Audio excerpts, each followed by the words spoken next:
रहस्यमयी जंगल की कहानी। किसी गांव के पास एक घना जंगल था जिसे लोग रहस्यमयी जंगल कहते थे। इस जंगल के बारे में कहा जाता था कि जो भी रात के समय उसमें गया वह कभी लौटकर नहीं आया। गांव के बुजुर्गों का मानना था कि जंगल में कोई अदृश्य शक्ति रहती है जो लोगों को अपने वश में कर लेती है।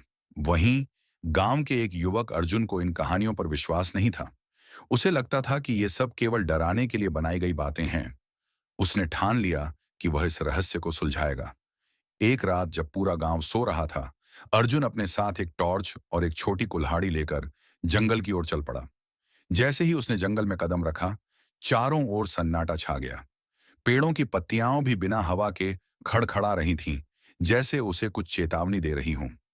अर्जुन ने जंगल के भीतर चलते चलते एक पुरानी जर्जर झोपड़ी देखी।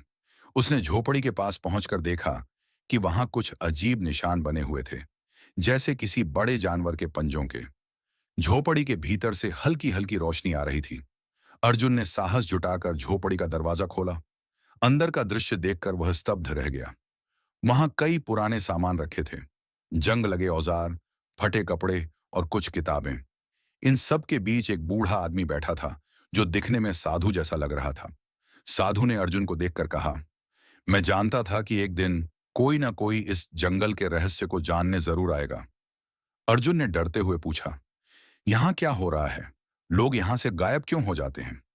साधु ने गहरी सांस लेते हुए कहा, इस जंगल में एक प्राचीन शक्ति है जो इंसानों की कमजोरियों का फायदा उठाती है।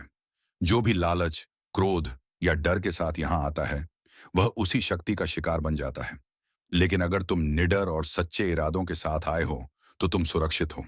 अर्जुन ने साधु की बात ध्यान से सुनी और वापस गांव लौट गया।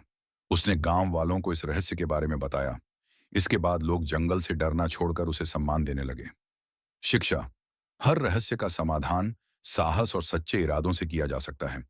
डर और अंधविश्वास को दूर करने के लिए ज्ञान और समझदारी जरूरी है।